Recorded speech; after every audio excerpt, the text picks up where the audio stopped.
Today's show with Adam Apollo is a replay from September 2024. It's a fabulous conversation. Enjoy.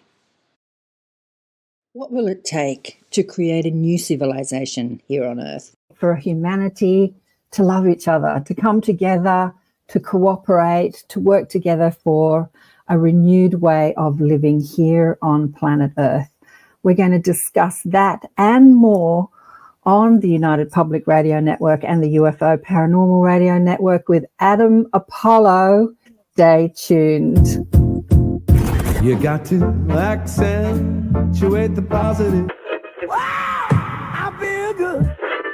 A little bit of feel good goes a long way.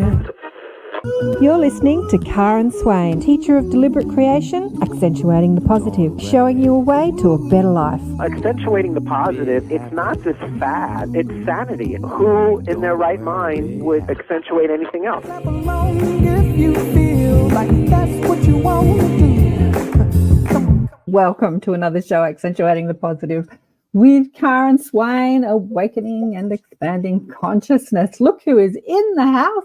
Adam Apollo is back. Yay! Welcome, Adam. So great that you could join us again. Thank you so much, Karen. It's such a pleasure to be here with you.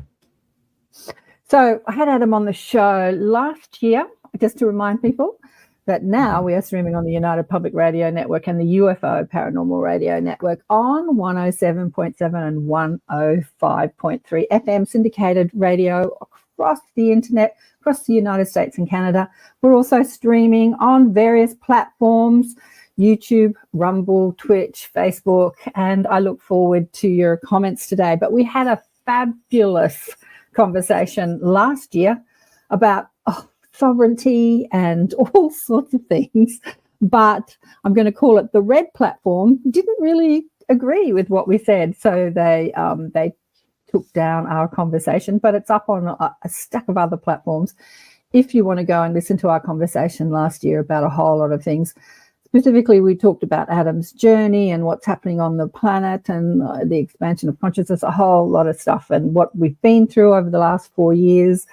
And it's in the link underneath this streaming platform on, it's in the link under the Facebook and YouTube and everything to listen to that. But we're going to continue the conversation today.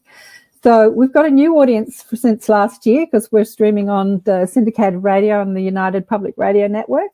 So for those people who haven't heard about Adam, I'm going to tell you a little bit about him through his bio.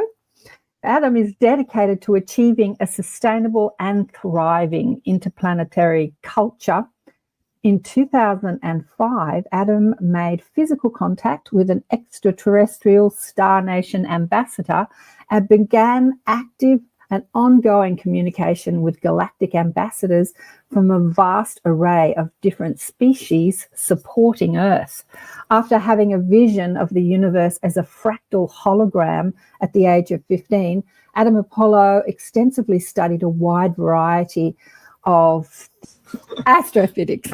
Thank you. Yeah, by the time you graduated high school, he had a complete major research papers on the potential interface between consciousness, physics of space-time. So as a speaker, Adam's been everywhere. He's been featured in many events online and in person, including in the White House and the United Nations, conferences around the world. He offers insights on global transitioning physics, technology, human spirituality, and the future. And as a next generation leadership ambassador at the White House in multiple nexuses and other summits at the United Nations. And you're also presenting, which I'm presenting at the Awakening of Humanity. The Portal to Ascension is putting that on, the largest consciousness streaming event I think ever attempted. Neil has got 77 speakers. I think he's doing it for about a week or 10 days. I don't know, constant streaming of people.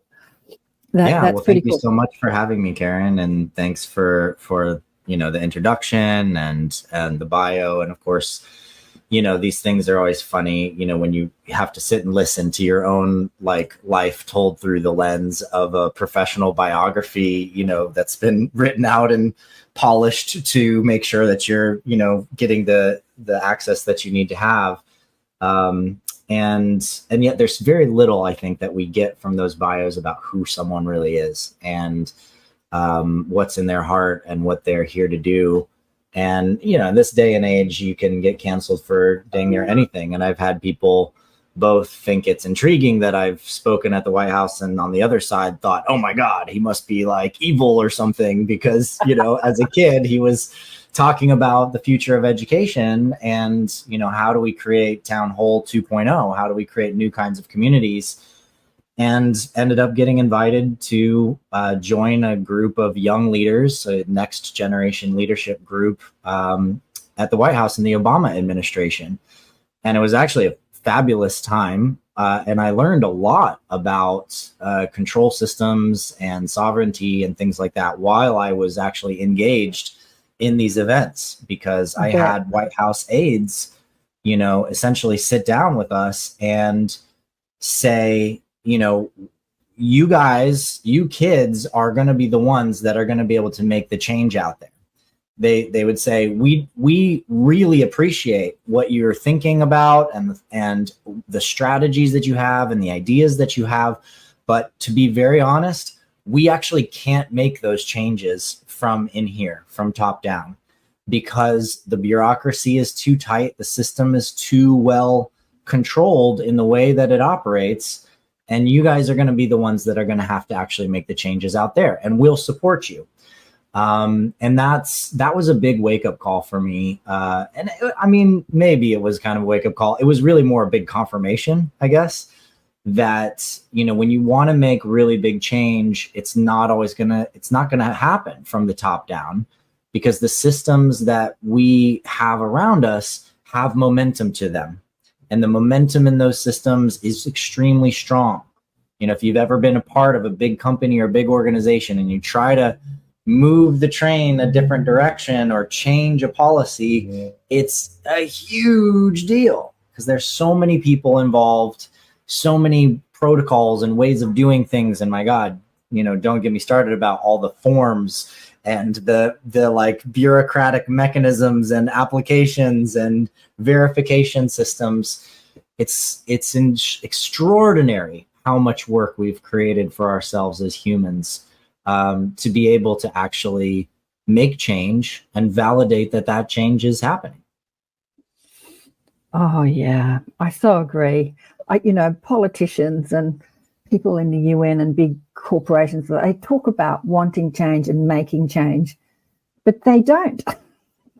They don't. As you said, there's too many systems in place that don't allow the changes that people say they want to make. And I think, you know, it's up to us. It's up to the people to make those changes or to demand those changes. Yeah, the people power, rather than waiting for systems and big corporations and who we think is managing the world to make those changes. Yeah, as we were talking about before we went live, we've moved into a new way on planet Earth where we can't wait for governments and organizations to make the changes. It's really about the unification of the people, and that's what's going to make the changes. As Buckminster Fuller would say, you know, you can't fight an existing system in order to change it. You have to actually build a new system that makes the old system obsolete. And, you know, there's a common phrase that's transcend and include. And it's one of my favorite phrases, because it means, what does it look like when we take the existing architecture, the existing systemic framework, we transcend it, meaning that we understand its limitations and we also understand its gifts. It's very important to always take both sides. Every one of the things that we've got going on out in the world, it's got a light side, it's got a shadow side, it's got a gift, it's got a detriment. And we have to take both. Transcending means to see from above. So to be able to witness all the facets of something, and then include. So you build a new system, but you include enough elements of what works in the old system that people can actually transition, that they can actually move from where they're at and the way that they're operating now into a new way of operating seamlessly and easily. in a fluid manner that doesn't require hard, jagged changes in people's lives. Unfortunately, I'm sure we all have a lot of friends out there who have said, oh, well, we just need to like end the technology thing and go back to nature and just start over with like gardening and farming. Well, that's an interesting idea. But if you actually look at history and you look at how we got to where we are, you'll realize that the amount of conflict and the amount of violence and death and the issues that existed prior to technology and some of the systems that we've implemented was a much, much more difficult way of life. I can't tell you how many times I reflect on and think about how thankful I am that I can literally just walk into a shower and turn on the water and it's hot and it flows on my body. I mean, all the way to the point of like, when I want something to eat, I don't have to go find a village to trade with a particular person to get a certain thing that then I have to trade with something else to be able to get that turkey or whatever. I can literally pull a device out of my pocket and go, I would like this. And it shows up at my doorstep in a couple hours.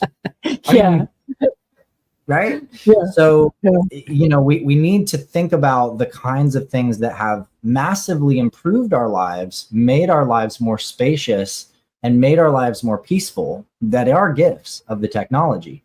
But we also have to understand, how do we integrate back into nature? How do we serve the planet again? How do we steward and care for the beauty that is all around us, for our sake and for the sake of our children for generations to come? Yeah, absolutely. It's a lot to think about. Can I share something with you that, have you heard of Penny Kelly? Do you know Penny Kelly? She's in her 70s now. She's another Galactic Ambassador. She's, from other places in the universe, and she's had many experiences. I won't go into it, but she wrote a book 40 odd years ago called The Robes. These little men in brown robes turned up in her kitchen, a group of them, and said, we're here to give you some information. And they downloaded this information. She said she was sitting on the couch. It was like wearing a virtual reality. She was inside the information they were sharing with her, like virtual reality. Then 20 years later, they said, you need to write about it. So she wrote a book. She argued with them, but eventually wrote a book called The Robes. And one of the things they shared was a vision of the future, a probable vision or a parallel vision, like there's many visions of the future, a couple of hundred years into the future. And she was inside a house, and she was walking through the house, and she went into the kitchen, and she said to me, Karen, there was no food cupboards. There was no food in the kitchen. I said, where was the food? And she said it was outside in the garden. They had what they called the kitchen garden. But so they were eating from the garden. So it was going back to nature, but there was a technology involved in it that was over this garden. It was like an energy frequency technology that maintained the atmosphere so that everything could grow and there wouldn't be pests, eating it. And so technology and nature was happening simultaneously. And I just thought that was such a cool vision. And she said that they moved into like what many people are trying to do, like move into society of, they called family groups, but they weren't necessarily related by blood, like what we call communes, or where people come together and work together in, what do we call that? Communes, or people try to do it all the time. Well, I mean, there's a massive network of places called the global eco village, for example, which is really community. It's community housing, but it's created by the community for each other in a way that creates a localized culture and connection. I mean, I have friends in Costa Rica with property that are doing this, and other friends in other parts of the world doing this kind of thing. Yeah, it's really great how much it's expanding and showing up. Yeah, so she was saying that the world had sort of moved in this vision that she was shown, had moved into that way of living. There were small groups and then bigger groups, and everyone was sort of looking after each other. And there were like big family groups of thousands, like little towns or cities, but not like you don't know your next door neighbor. Like everyone's working together to live in a sustainable world. Yeah, it's interesting. And Indigo says here, what is electroculture? That's a good question, Indigo. Thanks for the question. What is electroculture? Did you say that? Electroculture. I don't think I said that, but You don't think you said that? Oh, okay. But it's a fascinating word, electroculture. You know, it makes me think of like electronic music or something where it's like electroculture. It's just what you go, you know, like, I don't know. What's electroculture? Yeah, perhaps misheard a word that I said or something, but that's super cute. Maybe personally, that's for you, I'm more into the break beats. So, you know, my electroculture is more like or sometimes it's a little dubsteppy, like wow wow wow wow wow wow. You know, I like those like rolling fat bass lines, that kind of thing. Anyway, that's my electroculture. What's yours? Share with us in the chat. Oh my God, hilarious. Yeah, so Adam is also a musician, and you play a lot of beats at festivals, and you're all over the shop. But yeah, something that you wrote, which is with a conversation we're having already. Thanks, Nancy. I want to say hi to everyone that's online. Nancy says, loving this interview. Please. Thanks, everybody, all the ladies, Shirley and Diane, everyone that's online. Yeah, I wrote this down. Here, where is it? Here or where? How do we transition to a global culture of planetary stewardship? What does it take to transition to the planet to a state of sustainable, thriving, full of peace and prosperity for all, in service to the sacred in all? And how can we model our Earth civilization after the advanced wisdom and tech from our Star Nation families? So I know that this is something that you spoke about at Contact in the Desert, right? You said that. So yeah, how do we do that? How do the people listening to this, what is the first step that they can do? What can they do? Yeah, first step. I mean, that's the trickiest part. The first step is actually beginning to become aware that it's possible to change the world.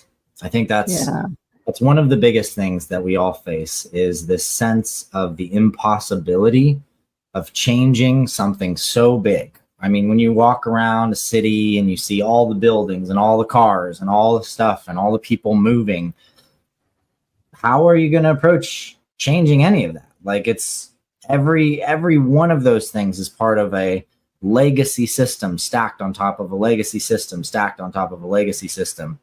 And so it takes a tremendous amount to disrupt that kind of thing and or change the trajectory of those things.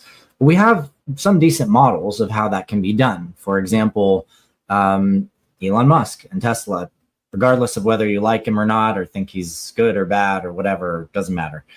If you look at what he did with Tesla, it's really fascinating because, you know, essentially he takes, you know, a supercar, you know, a very fast car, the Tesla Roadster, and he makes a car that's really, really sexy and good looking, and that's exciting to drive, and that goes faster and accelerates faster than every car on the market, but it's electric.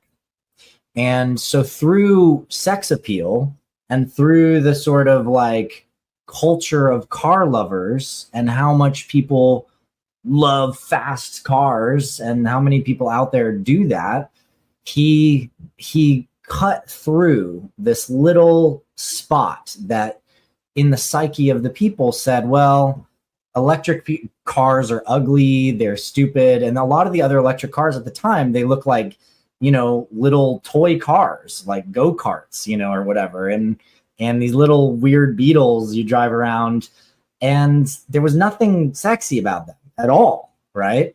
And so he bypassed all of that and went straight to the heart of car culture, of speed and amazing and performance and all of that. And he made an electric car sexy. And all of a sudden, with an electric car being sexy, the market opens up. And now all of a sudden, all of these people want electric cars. And then it's kind of ridiculous. I live in LA these days, and the amount of people that drive Teslas in California is just, it's become insane. It's like, wow. I mean, you literally can't drive for more than a couple minutes without seeing another Tesla on the road.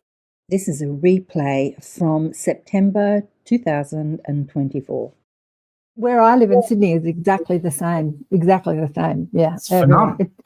He made it trendy. It's like trend. he made it trend. That's right. Yeah. That's right. And so that's the first piece that we can look at in this puzzle to solve is how do you make planetary stewardship, sovereignty, regenerative impact, how do you make these things sexy?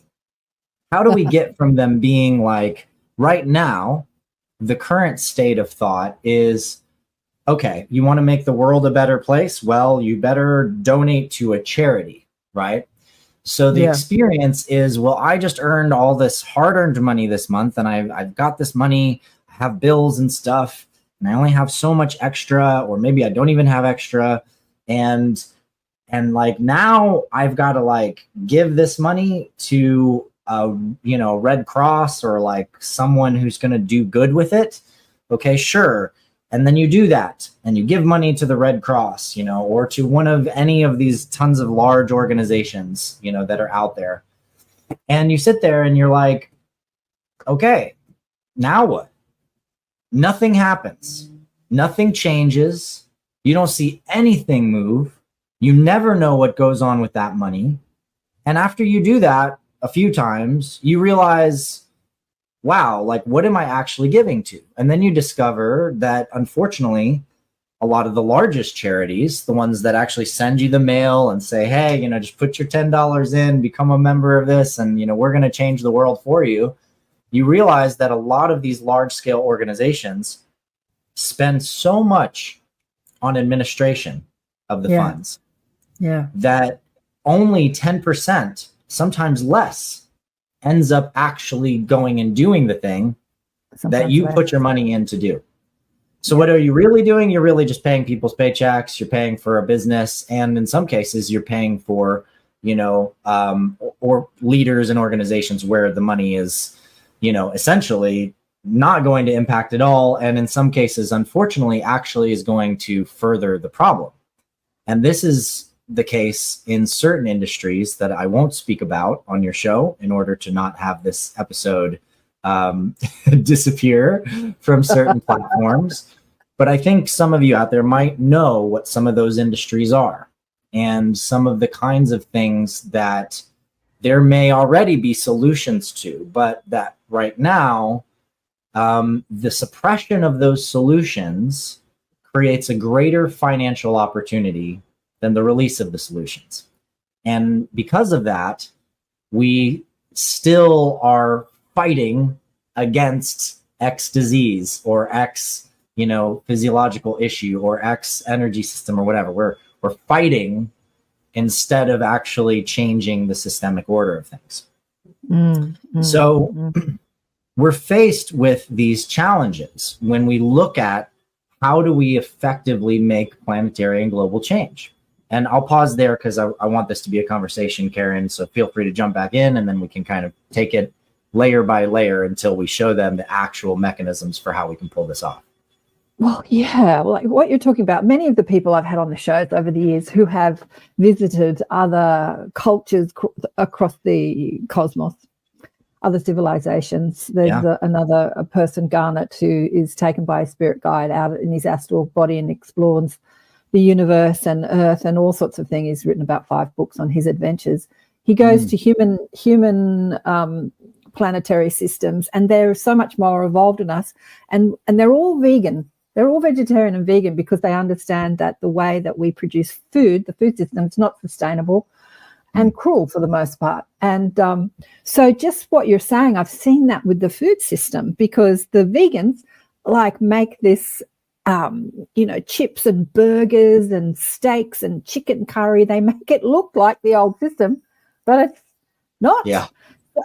So they're not saying, and there are these burger shops around Sydney. Well, they used to be Soul Burger, and they call their, chicken curry and beef this, and they call it that. So they're sort of appealing to the old way, but with a new way.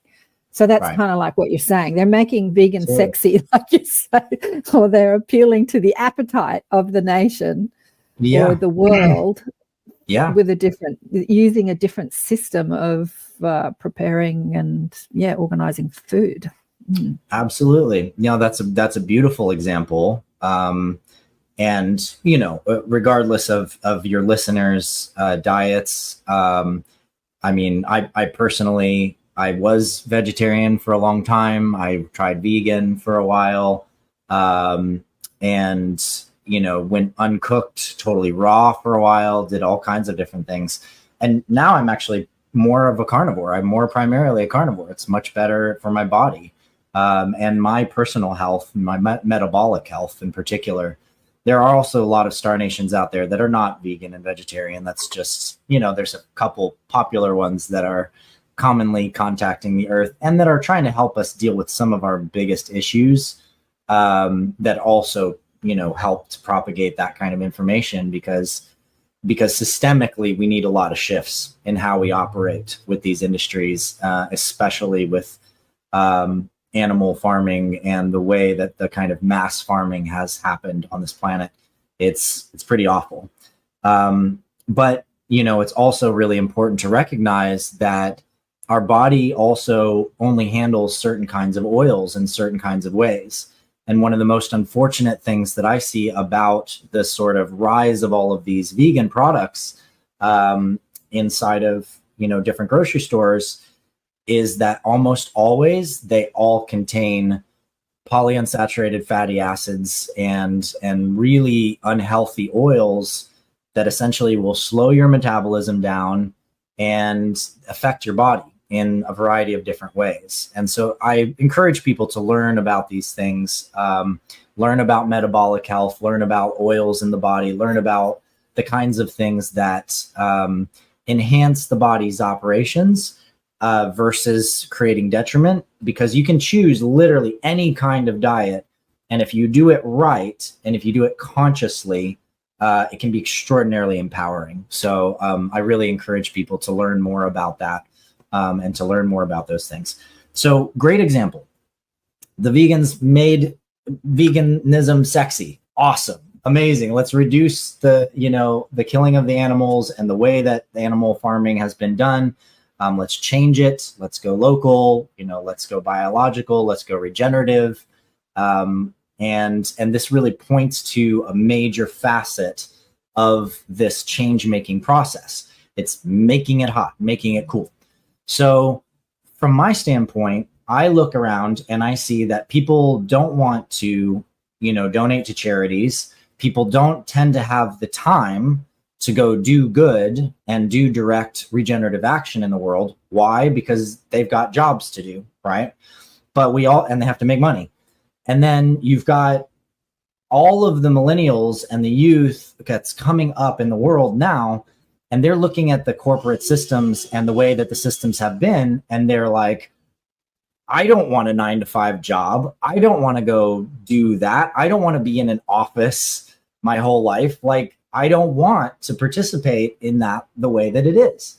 And there, we have this incredible opportunity. And it's already been there because we have so many people that do TaskRabbit, Uber, Lyft, Thumbtack. I don't even know, whatever the one is in Australia, that's the big one. But these are applications where someone is just on their phone and they just can click a button and they have a job. And they can go do that job and they can get paid for it.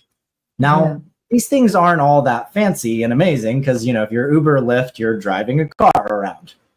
Okay, not very purpose fulfilling, but maybe you like to talk to the people that ride in your car.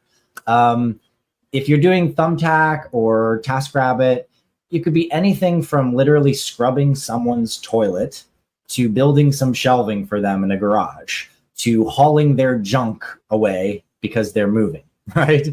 And so none of these things really give us any sense of purpose fulfillment, credibility, a sense of movement forward in our lives, in ourselves. No one comes home from doing TaskRabbit toilet cleanings at the end of the day and just like, man, I'm so proud of all the amazing work that I did today. Like how much I made the world a better place. Like if you do, like, congratulations, because you're 1 in a million, and that's amazing that you can just be joyful about the act of service in that way. But for a lot of people, it's just not that way. It doesn't feel that way. And so I started thinking about how could we actually create a process where the vocation, the job, the thing that you go do is actually something that makes impact and makes a difference in the world. What if the job you took on TaskRabbit was cleaning up a beach, or planting trees, or building community gardens, or cleaning up a river, or building a school, or helping homeless people? And what if it was paying you better than you get paid doing TaskRabbit, Uber, Lyft, and all of these other things? And this idea, started kind of cooking around as I was building education platforms for many years. I built a series of online academies. Some of you may have heard of the Resonance Academy for Unified Physics.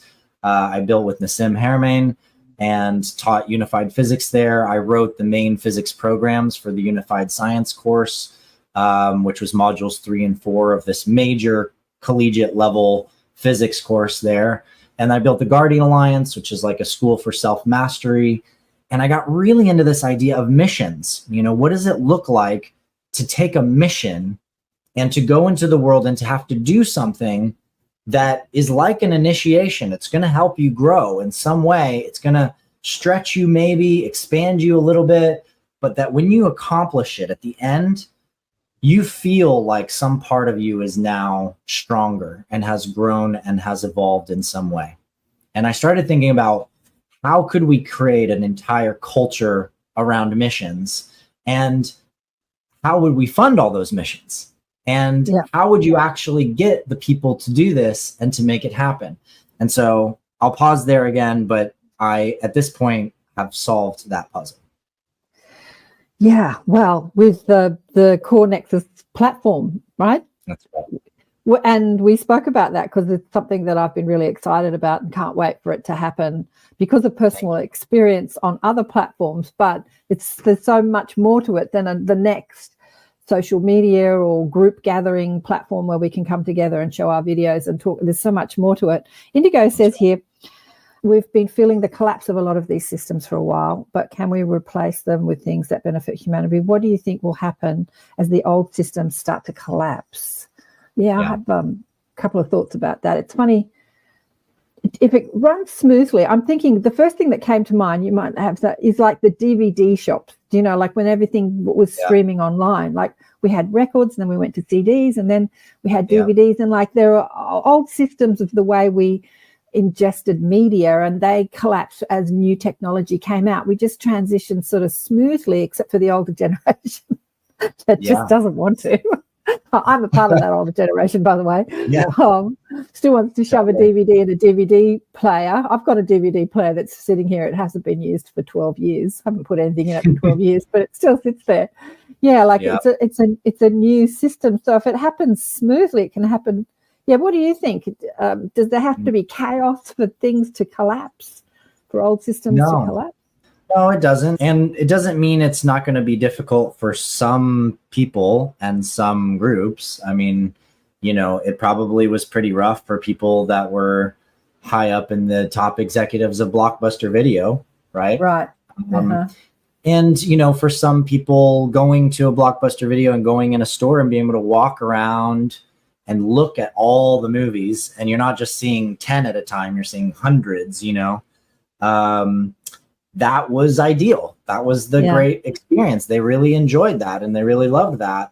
But it didn't take much for, Redbox. I never have to go in the store. And then finally it was like, a Netflix sending you DVDs to your house. It was like, I don't have to go to the video store. I could just have them send it to me. Until eventually the technology caught up and streaming became so good that there was literally no reason to go get a device, a thing from anywhere. You could literally just select the thing you want and it's instantly playing and streaming, inside your house. And you know what the hilarious thing is, though, is that for the entire industry, this all worked out really good for the film industry.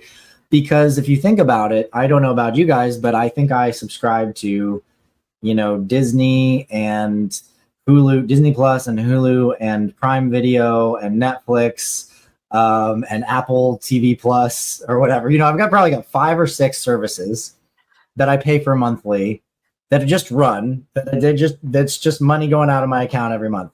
So whether or not I'm watching any of the things, I have all these subscriptions I'm paying. So I'm literally renting X amount of movies a month, no matter what, right? Yeah, me too. It's just automated, right?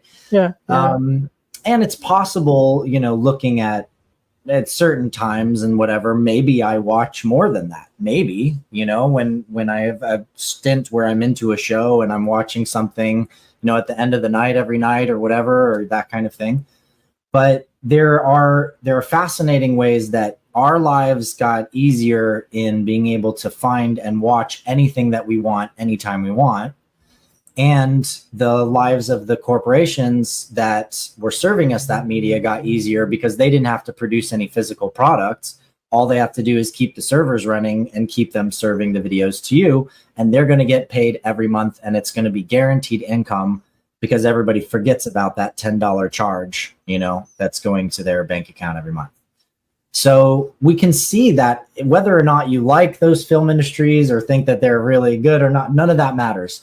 What matters is looking at the way that life actually got easier through a major disruption and how that disruption created, in a sense, a very positive change for people on both sides of a marketplace. So that's the kind of thinking that we come from. How do you create a system where everyone wins? And one of the first lenses that we brought to that equation was looking at how could we make a social platform where everyone wins? Because I had a presence on MySpace. I had a presence on Tribe. I was aware of Facebook when it first started getting big. I joined Facebook to kind of check it out. And the reason that Facebook won was that it was faster and it was easier to use. And the next thing you know, everybody's on Facebook.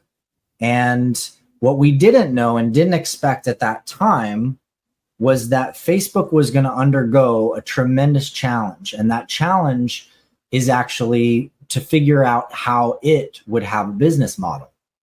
And the young kid, Zuckerberg, kind of falls into, suddenly he has this big website with all these users and all this stuff. And he has to figure out how to monetize this because it costs a lot to make all those servers. Plus every investor looking at it is like, I'll give you all this money, but this thing has got to make money, right? And so what do? He had no idea. And so what was shoved in is, well, you can have all this information about these people and these users. So that's valuable to companies. Why don't you sell it? And so selling user data became one of the first big business models in Facebook. And the other was the essence of essentially advertising. You want to make money, you got to sell to the advertisers. Well, the interesting thing about advertising is that, when you're out in the real world, you buy a billboard, it's on the billboard. It costs you a fee. A certain amount of people see that billboard from driving down the street. But when you're online, when you're inside of a social system like Facebook, they have all the controls over what you see and what you don't. That's what they call the algorithms. Yeah. And they realized that if they keep you from seeing the things that you want to see, right?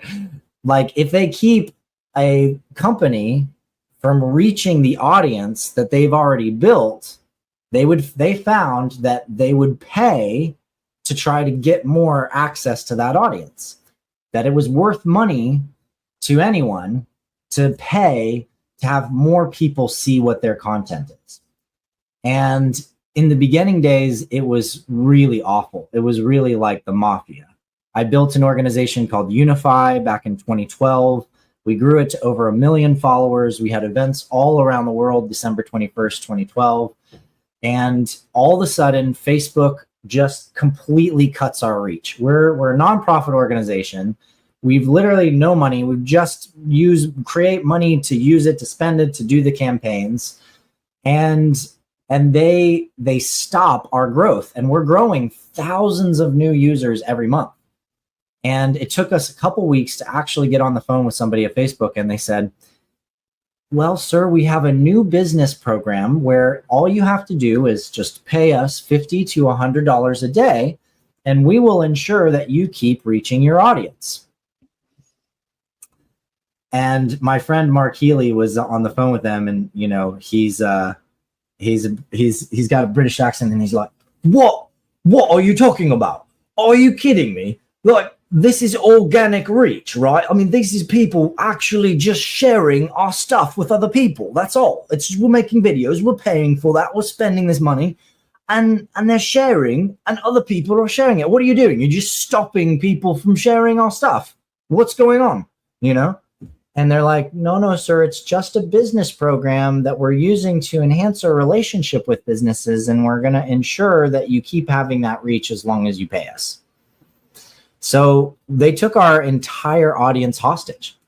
And they've done this over and over again. I mean, this has happened for every large scale page that you can imagine at one point or another. I worked with the Earth We Are One guys, EWOW, and their whole network of pages, 15 million reach plus, or 15 million followers plus per page, over 100 million across all of these different pages. And they literally just would force whoever it is running whatever page of whatever size to pay to play. So this is a huge, huge problem. And it's been a problem that has not gone away. It's changed a little bit. There are mechanisms because of competition with things like TikTok and the growth of other platforms that have sort of forced some of the larger social media groups, including Facebook, to lighten that up a little bit, to let people actually reach a little bit more audience on occasion. But it has not stopped the business sense and the structure of their fundamental business model, meaning that if you're going to try to sell a product that's worth money, you better be paying for ads if you're going to try to sell this, you know, to propagate that through a Facebook product. And if you are, you know, growing really fast, well, get ready because you're about to get throttled and they're going to make you pay. Or if you talk about things that are in certain areas of censorship, then they could just cut you off instantly, because anything that creates, you know, a challenge for them at this large scale corporate level needs to be diminished as just simple corporate protocol. So that's a lot of the situation that we're in, unfortunately. And that's a lot of the place that we started this new solution. This is a replay from September 2024. We actually have a live alpha out, and by the end of the year, we're going to launch the economic system. And then we're going to do the large scale launch next summer for the International Day of Peace, just for clarity. Okay, cool. Yeah. So the International Day of Peace is the 21st of September. Yeah. Exactly. So yeah, that's the big target launch date. Yeah, it's coming. So connecting the world through, without different algorithm. What I've noticed with the algorithms is that when you put up personal stuff on the Blue platform, FB platform, that you get a much bigger reach. But if you put it something like a podcast up or an event up, they don't show anybody. So there is kind of a way around it. If you say things like, especially if somebody dies, if you die, a lot of people see that, or get married or have a birthday.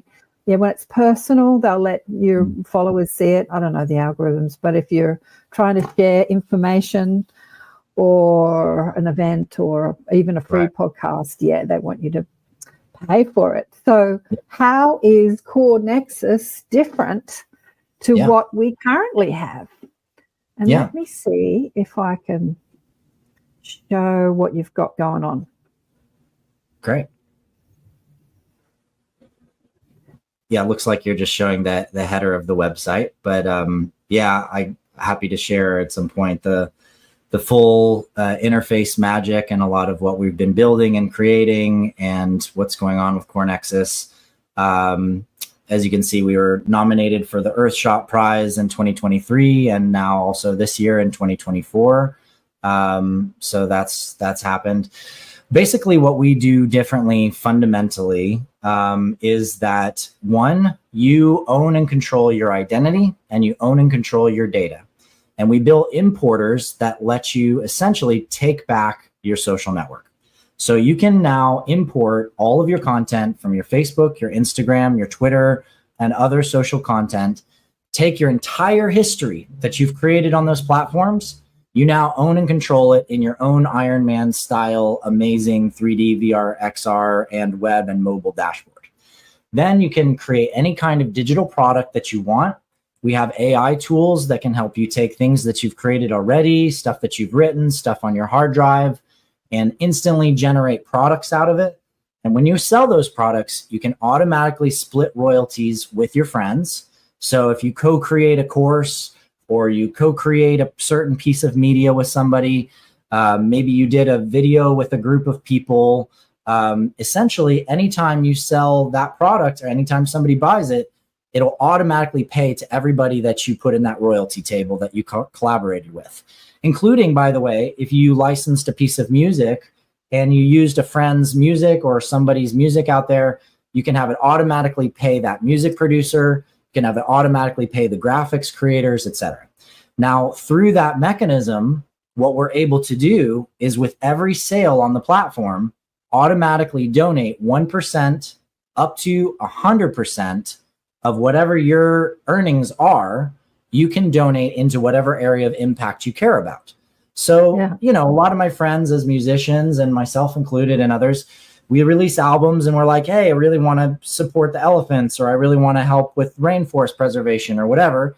So we make a plan and we donate 10% or 30% or sometimes 50% to that impact area, right? But this is still the old game right now where you're donating out to charities and you don't know what happens with it. You almost never see the real results of your money and your action. In our system, what happens is that money goes into impact funds.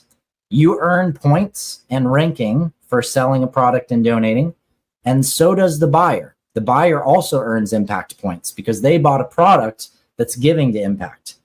And the money that goes into those impact funds, instead of just sitting there, what we do is we attach them as bounties on real world missions. So now, instead of doing TaskRabbit or Uber or Lyft or whatever, a group of kids, 10 kids can go clean up the beach together as an event. One of them creates the event. The others go show up at the event. They hang out on the beach. They pick up trash. They take selfies. Here's our trash that we just picked up. We take the selfie. Look, now the beach is clean, before and after shots. All those photos and media validate that the impact happened. And then boom, $100 hits all of their wallets. They earn badges and they earn ranking in the system. So essentially, we're creating an entire gamified economy where the $1 trillion a year right now that are being used to buy and sell digital products that people use to buy media, courses, you know, apps, NFTs, all of that, we're channeling that capital and a significant chunk of it into an area of impact that's creating jobs for people to do good in the world and to actually make a difference. So this has been this has been 15 years envisioning and working out the kinks of how this whole system could operate. And then over the last few years, I've been building very actively with a pretty extensive team. This is some of my colleagues and friends. You can scroll through. There's a lot of them, so you can just scroll on down. And with a lot of these amazing allies, we've come up with the architecture, the technical solutions, the legal frameworks, the cultural frameworks to make this thing a reality. And we've raised over $1 million. We've built a ton of the aspects of the system. You know, we have Gopi Kalayil, who's the chief of AI business development at Google. He's an advisor on our team. We have several others on that have major exits. David Gershon literally wrote the book on second order level change, which is how do you create change where entire communities actually embody that change going into the future. Adam Curry is also an AI advisor, amazing person working on a Turing test to test the consciousness level of AI and how self-aware is it a brilliant individual. Nico Rotundo, we're working with an alliance around the world of eco projects and eco villages. And he's connected several of our funders, and he's connecting major impact groups around the world to what we're doing. We just have an extraordinary fleet of people that have come together to make this happen. And everyone's been committed and patient and dedicated to seeing this thing through. And we're not stopping no matter what. Even when funding's been challenging because of economics, the economic system as a whole, we have, over 20 LOIs of different large-scale organizations. We're part of the Blue Planet Alliance with Hank Rogers, who is the guy who made Tetris famous, if you saw the Tetris movie. Unify, we currently reach 10 million minimum per month through our social networks. During large-scale campaigns like World Water Day and International Day of Peace, we reach hundreds of millions of people, and we hold the world record for the world's largest synchronized meditation. So we've got our hands in a lot of fronts with a lot of major organizations, and it's just a matter of time before our systems are fully complete and ready for a big public global launch. So stay tuned. This website is just core.nexus, core.nexus. You can check it out. And we're going to be releasing, get on our list there, because we're going to be opening up a crowdfunding campaign actually this month. And we're trying to now bring in the public to be a part of this, because we believe that these kinds of things need to really have everyone be a contributor, everybody be a part of the system's creation. And the system's sense of ownership belongs to everyone then, not just a small group of investors. And we've been very careful with the investors we've chosen. We've said no to a lot of money that would have wanted to steer us in a different direction. And we've constantly said yes to money that really understood the power of the impact that we're creating. And that's why we want the public to really be a part of this too, because I believe that the people want to see this happen. And if we do it together, we can make it happen. We can make it so massive that we can literally create the largest fleet of global planetary change makers and superheroes the world's ever seen. And it's the entire next generation of the youth coming up that want to be influencers. They want to be superheroes. And it's time to make that change. And if you're out there building a community, we have systems to build custom, fully integrated and custom community spaces inside the platform. So think way beyond Facebook pages. You get your own theme, your own color scheme. You can change the views in the system. It's all, interactive dashboards. And we are contracting with several communities. We have actually active right now we're building with, and we invite more to come in on that so that we can launch together as a fleet and not just do this, with one or another, small communities.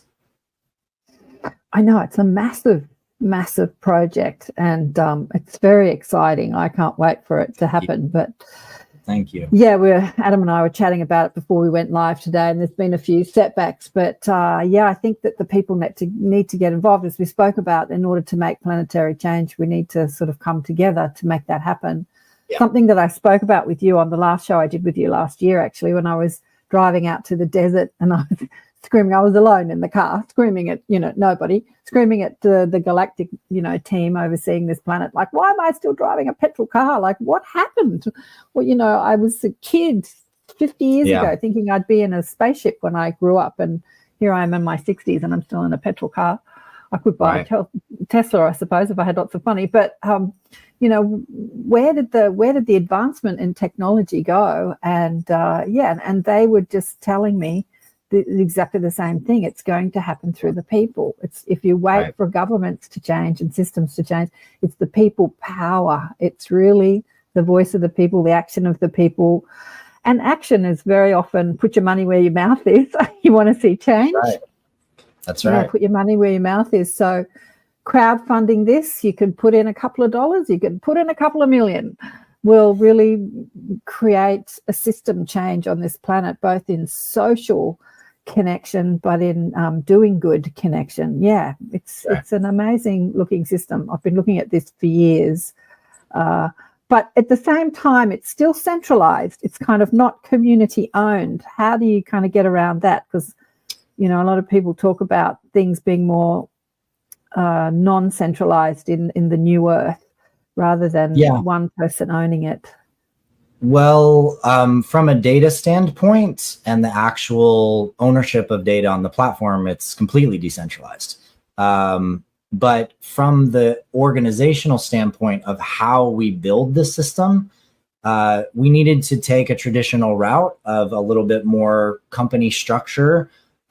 We call it a synarchy, where every person on the team is part of the leadership, meaning that it doesn't matter whether you're, you know, an engineer or an executive assistant, or you're into marketing and you're doing social media posts. Anyone on the team can come up with the vision that leads us in a new direction.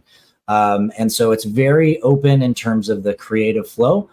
But I don't know how many of you have ever been part of a, you know, what they call like a green meme level council, or like a DAO, for example, decentralized autonomous organization, where you are an equal decision maker with 100 other people or 1,000 other people.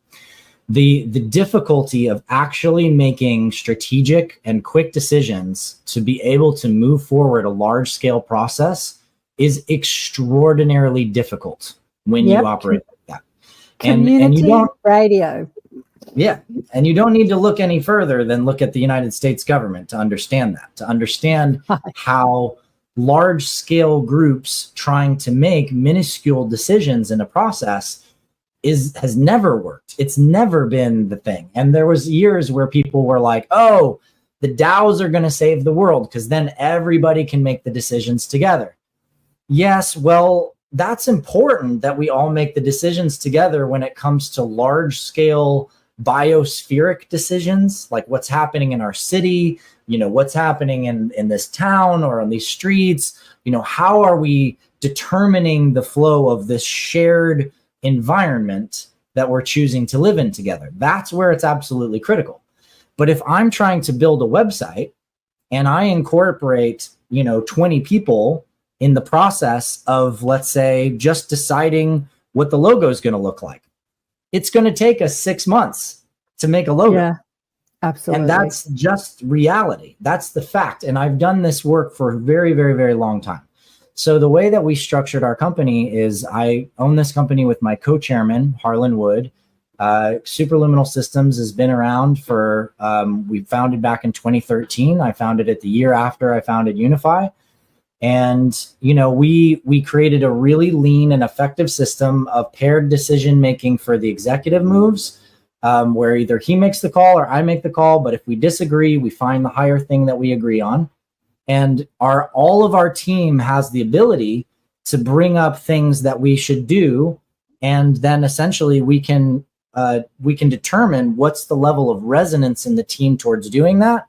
If the resonance is really high, then we make it happen. And we execute it and we do it and we assign who's going to be responsible for it or be responsible for ourselves, and we get it done. And through doing that, I've built, you know, 6 different massive online academies over the last 10 years. You know, one of them, the Resonance Academy, is the largest, 150,000 students plus, before it was closed because Nassim opened up the International Space Federation. The Guardian Alliance, 7,000 students doing self-development work. Visionary Arts Academy, which kind of rose and fell and never fully took off. But I also built the National Sedation Center online school. I built the Convergence Academy, which is an interspiritual academy group. I've been doing this and building these things and releasing courses and just doing it with no capital, no investment, no upfront thing, because of the way that it can work when you move in a lean and effective fashion and everybody's producing. It's extraordinarily efficient. So from a systemic level, we're building this infrastructure in these systems from that level of intelligence to be able to create the system faster, manage it, and ensure its success. But at a data level, you have a decentralized ID on the system, and we're partnered with Holochain that's facilitating that component. That will be a big part of next year's launch. And so you own your identity much more than you got in any social network now. And then as you take data in and you take back your social networks or anything that you load and create, you fully own and control that data. You have the power to export it, to take it wherever you want, to do whatever you want with it. When you bring in your network and your friends and your connections, you own those network connections, meaning no one can ever throttle you and you control your own algorithm. We have a tool called TrustGraph, and you can learn about that at trustgraph.is. TrustGraph enables us to create an agent-centric trust lattice that shows reputation, what we care about, who we care about, what we think about, what we trust. So for example, if I'm looking for a new physics paper, maybe I don't care what Google thinks is the best page rank. Maybe I care about what William Brown and Nassim and Marshall Lefferts and my physicist friends think is a good new paper. And now I can, through my trust in them, find a physics paper faster. Whereas if I'm looking for a new recipe to cook some, cedar salmon or whatever, I'm going to be interested in other friends of mine who are really great chefs.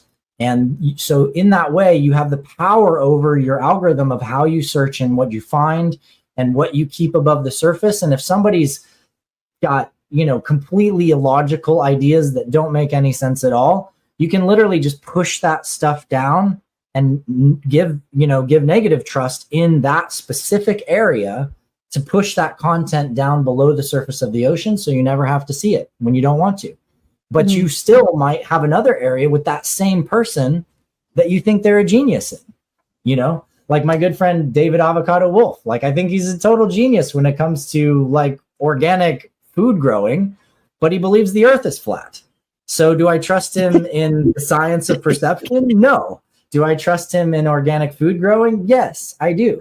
And so I have the power through my own logic and my own discernment to choose where and how I'm giving and interacting with trust in my network. So yes, it is a very much decentralized system in that way. I did not know that about David Avocado Wolf. I did not know that. That's really interesting. I'm kindly picking on him because I love him. It's he's such a good guy. Yeah. Whatever we want to believe, right? Yeah. Right. Well, that sounds amazing.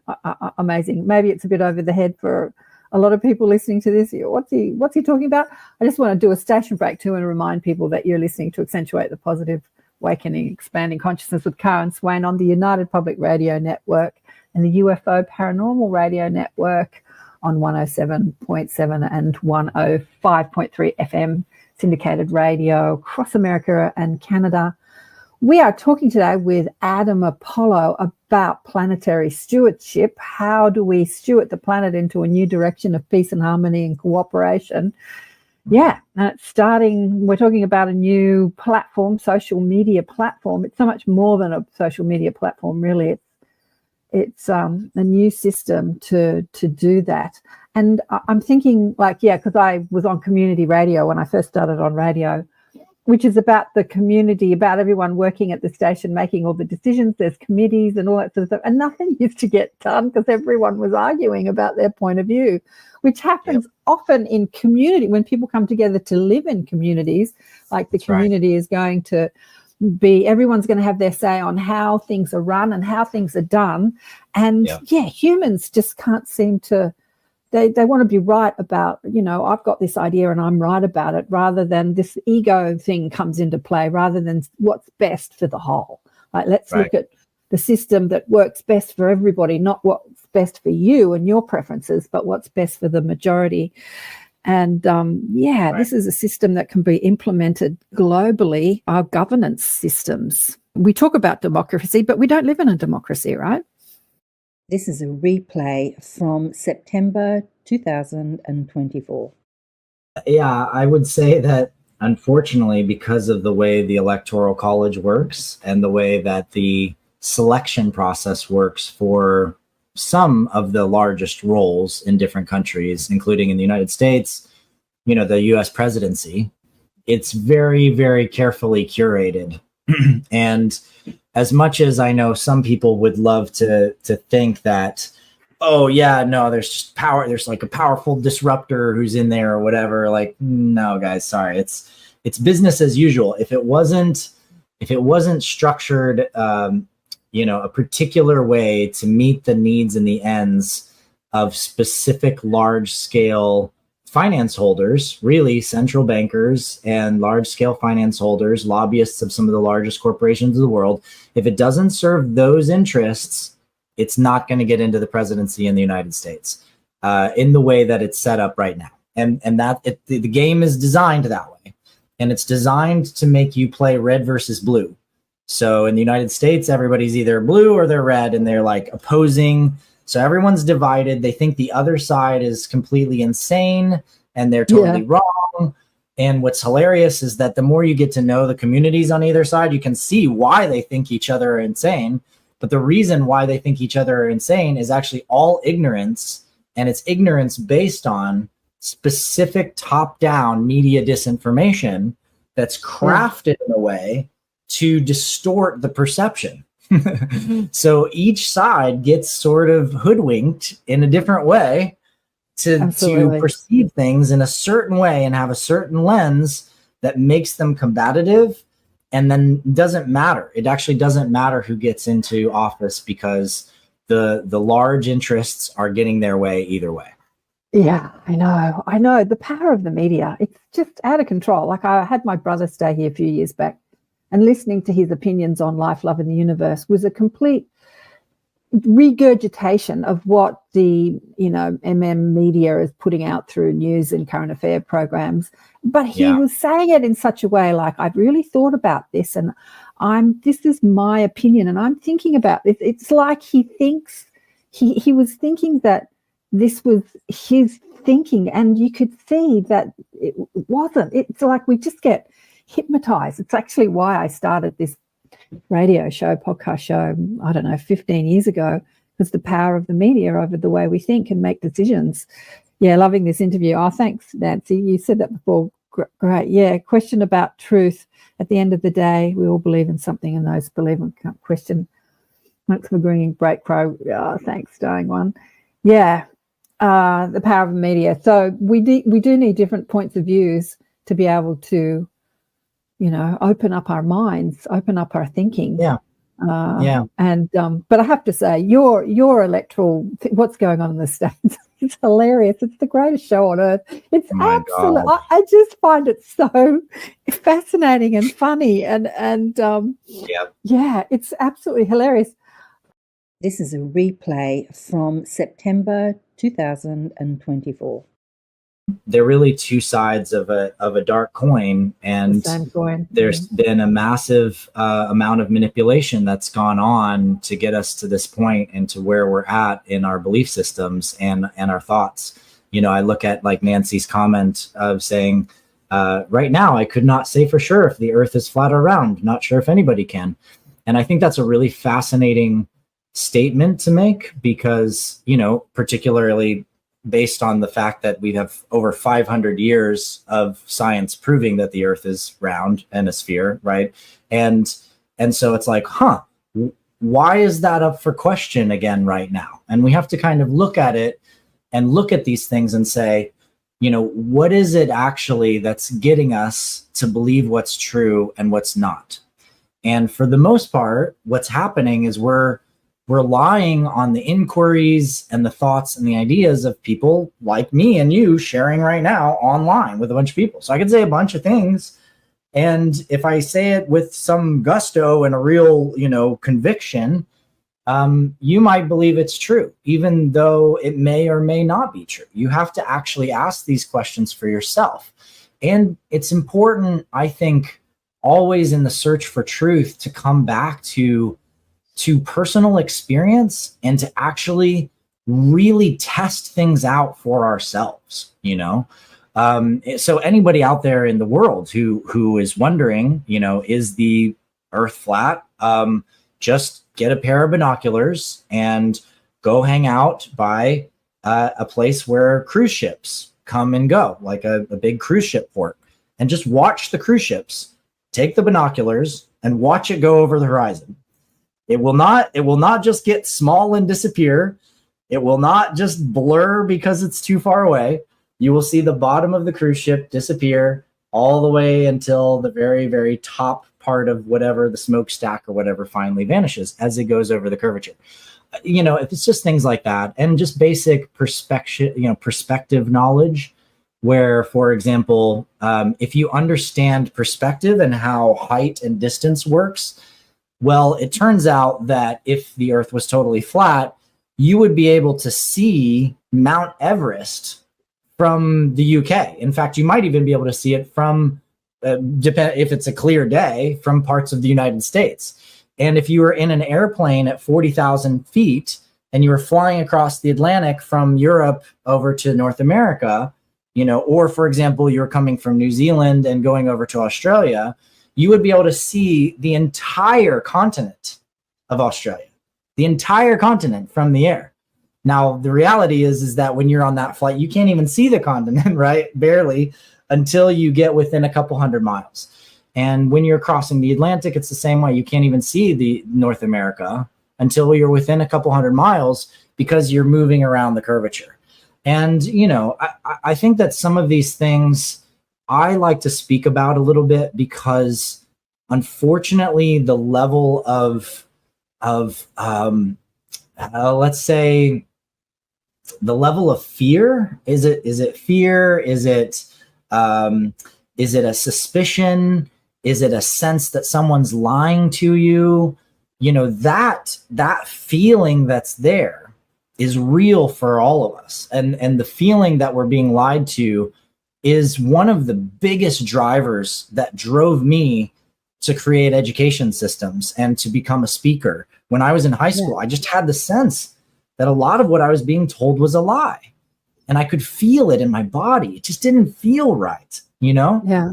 And it is true that, according to the Disclosure Project and Stephen Greer's work with, all the hundreds of witnesses from CIA, NSA, FBI, pilots, astronauts, some of the testimonies were from people that worked in a specific secret department in NASA whose job was to remove any spaceships from any of the photos being taken of planets and of space, things, objects, UFOs, UAPs, whatever you want to call them, that didn't, that they're like not supposed to actually allow out there, right?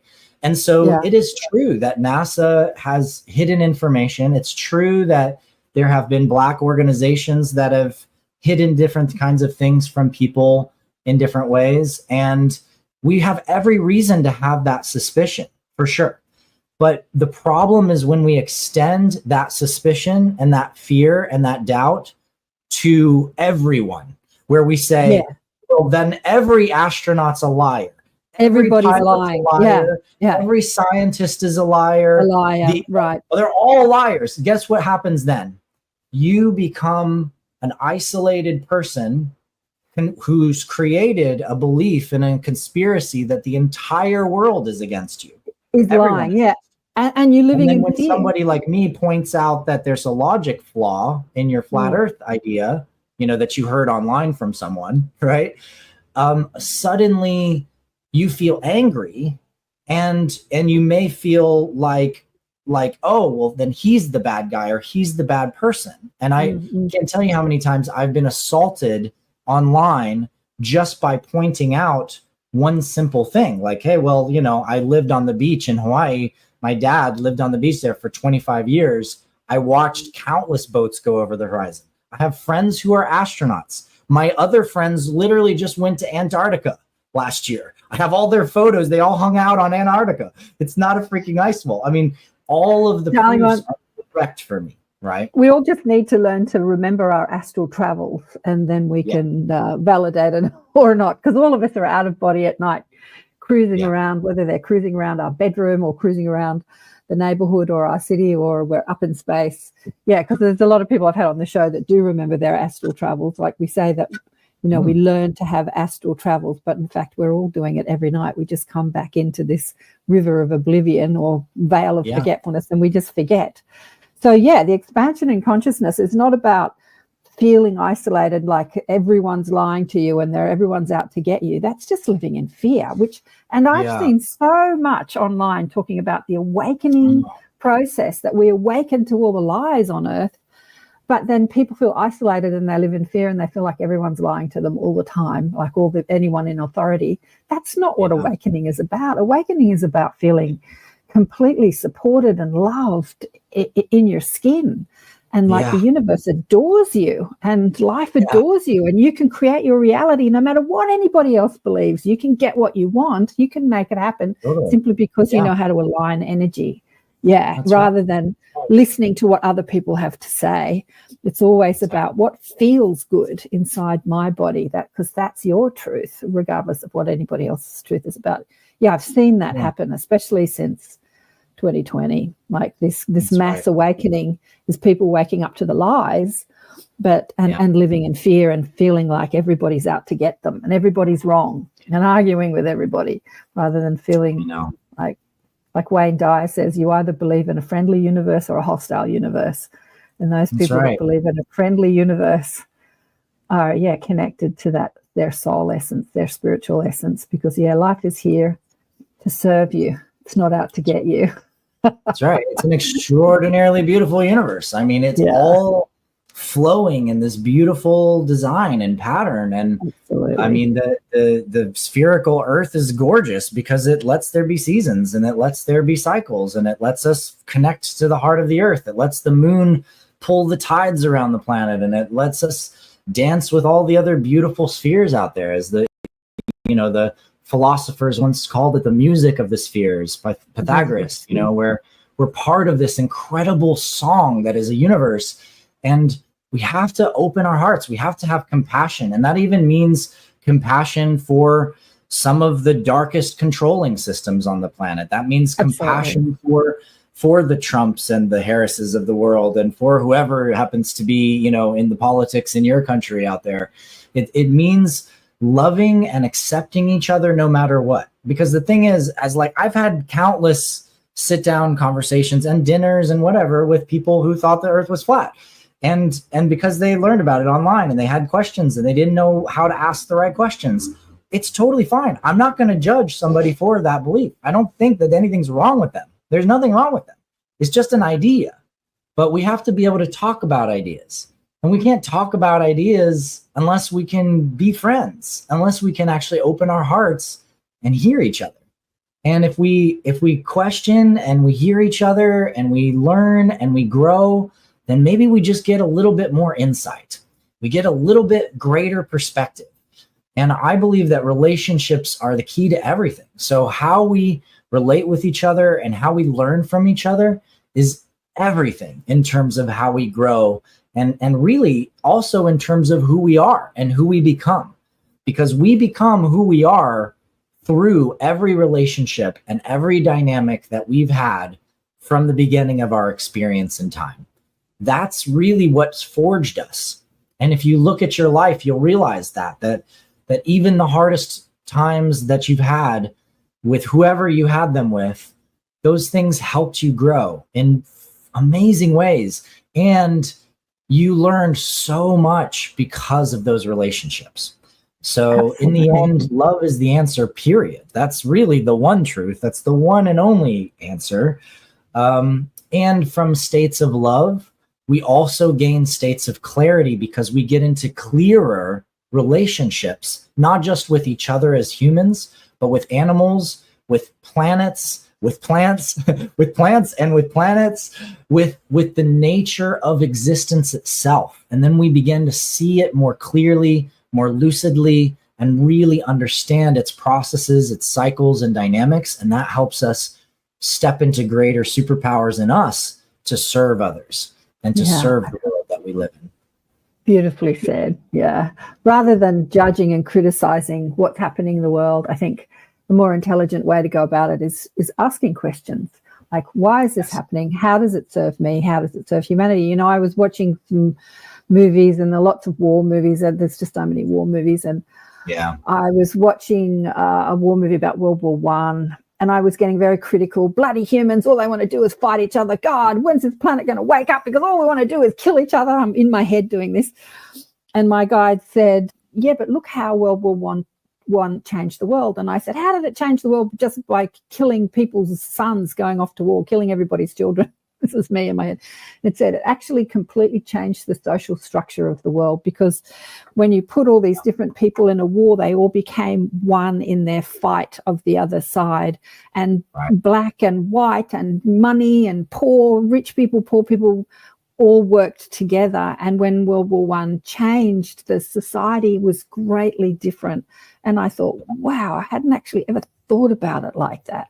So there's always a purpose to everything that we're going through, even if it looks chaotic and mad and crazy. There's something going on. And so, so ask better questions like, what is the purpose to this? How is it serving me? How is it serving humanity? This is a replay from September 2024. Before we go, because we've only got 10 minutes left, you've got a new book out. Come on, plug your book. What's happening with the book? Sure. Yeah, no, I'd be so honored if people wanted to check it out. Is it on your website? Can I share it on your website? Let me see if I can find it on your absolutely. website. So no, the site literally just launched, so it's not even on my personal website. I just opened it up. I literally just sent the first email out like night before last. And so it's called The Dragon Key, and the website is thedragonkey.com. And the book is a exploration of the last 25 years of my life, where I've had simultaneous, intense past life recall experiences with other people. It started happening to me when I was a teenager. I didn't know what to make of it. When I got into college, I had such profound experiences that forced me to look at this as a scientist, because I'm also a very scientific thinker. I always have been. I mean, my senior project in high school was called The Unification of Science and Spirituality Through Unified Field Theoretics, which is about astrophysics and consciousness. And so anyway, I'm a very scientific guy, but these experiences forced me to acknowledge that reincarnation must be possible, and not just possible, but that I'd had multiple incarnations. And it happened really because of a person, third party, coming into my life who literally knew my name and the name of a woman that I knew in college from another lifetime. And she and I had just had some flashbacks and some dreams. And he got drunk at a Halloween party, starts calling us by those names and crying and apologizing to us for what he did to us in the Middle Ages. And so that really sort of set me on this trail. And since then, I have met hundreds of people that I share past life memories with.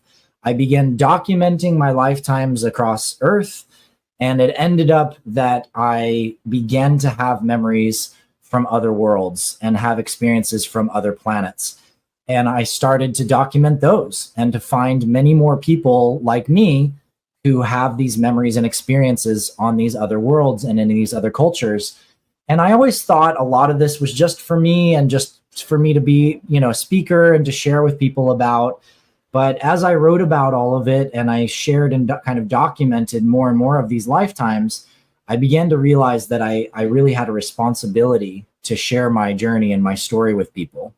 And so the book, the actual paperback book, will be available on Amazon. But right now, I've opened up the online experience, which is media rich. You get the downloads of each section as they're released, that you can read from your phone or from a tablet or from any reader. It's also available online with lots of cool images and stories from each of the lifetimes.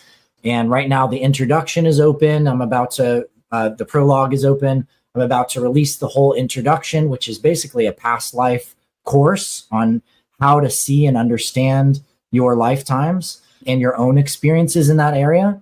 And then I'll be opening up the main body of the book and publishing the book. So come and join us. Join my inner circle on there. We're going to do live Q&As about past lives. I'll help you with your own recall experiences.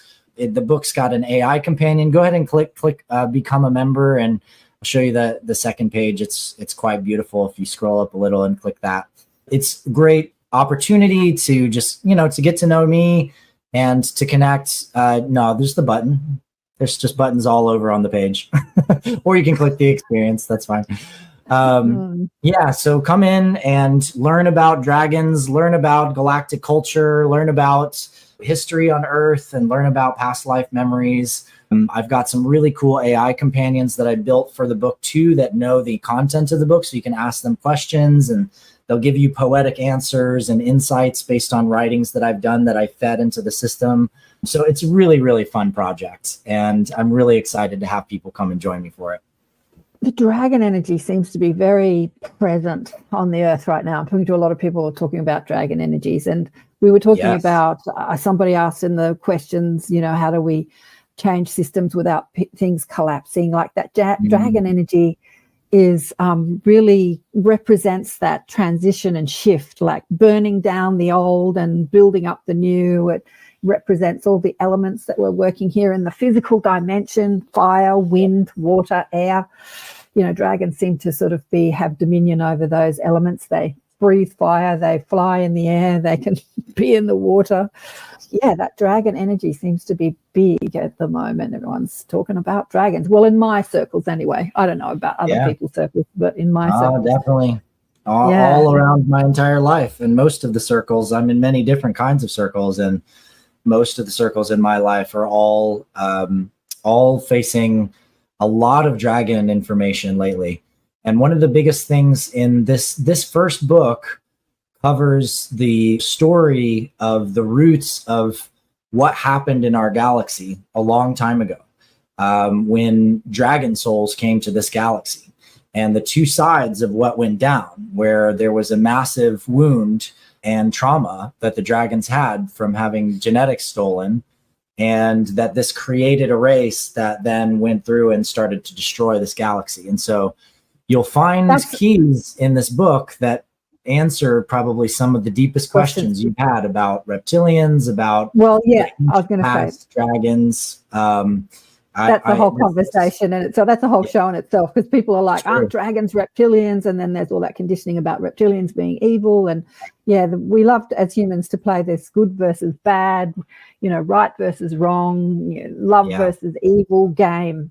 But there's only one source, and it's a source of pure positive energy. There's only one source of everything that's created, whether you want to separate it and call it good and evil. And some people call that God or source or the creator. There's just one energy that we play with, that all of it. So it's up to us do we want to feel good or feel bad? That's a choice. Do we want to judge things as evil and bad and feel bad about it, or feel good? That's a choice that we're given while we're here on this planetary experience. Darling one, it's been amazing to connect with you again. Have you ever been down under? I'm sure you've been to Australia. Have you been to Australia before? I actually haven't. The only places in the Southern Hemisphere I've spent significant time were Peru and Bolivia. I spent quite a bit of time there with Richard Salazar, by the way, who just popped up in the chat, and others, friends of mine in the Resonance Academy, exploring sacred sites there. And Peru and Bolivia are amazing. But I've always certainly wanted to come to Australia and New Zealand. I have a lot of friends in New Zealand and Australia both. Fantastic. So we'll have to get you down under. We've run out of time, unfortunately. Big love. Thank you to everyone that's been watching. Thanks, Nancy, and Richard, Diane, everyone that's been online. If I didn't, Susan. Hi. Thank you again, Adam. Stay online. I want to have a chat to you. I'm just going to play where's my banner, and we'll see you all next time. Check out. Thank you, everyone. Thank you so much. Good to see you all. Thank you. This is a replay from September 2024. Bye for now. You got to accentuate the positive. Wow, I feel good. A little bit of feel good goes a long way. You're listening to Karen Swain, teacher of deliberate creation, accentuating the positive, showing you a way to a better life. Accentuating the positive, it's not just fad, it's sanity. Who in their right mind would accentuate anything else? Clap along if you feel like that's what you want to do. Come on. Catch you next time. Big love, Karen Swain.